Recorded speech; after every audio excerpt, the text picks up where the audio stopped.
Palavra a Vossa Excelência, o vereador Jô da Bebê. Boa noite a todos. Saúde à mesa em nome do nosso presidente, Nassé Barros. Ficou bem, viu, presidente? Elegância e tudo.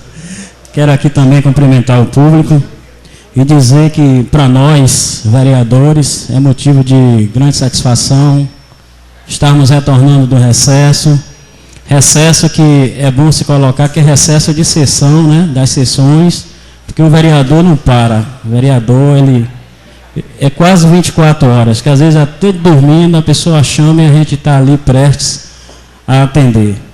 E dizer, nobres colegas vereadores, que nós estamos entrando, se não me engano, é no sexto, bissexto, né, o bissexto, e que já amadurecemos. Já estamos naquela fase, já estamos andando, né? Começamos aqui beber, engateando, hoje podemos dizer que estamos andando. E a cidade necessita muito da ação de nós, vereadores. Tem muitas coisas aí para ser feita. E como foi colocado aqui pelo colega vereador, nós que temos o papel de fiscalizar, de indicar, de assessorar, nós temos que estar cobrando e apontando também soluções dentro da medida do possível para que essa cidade possa desenvolver. Meu muito obrigado e boa noite.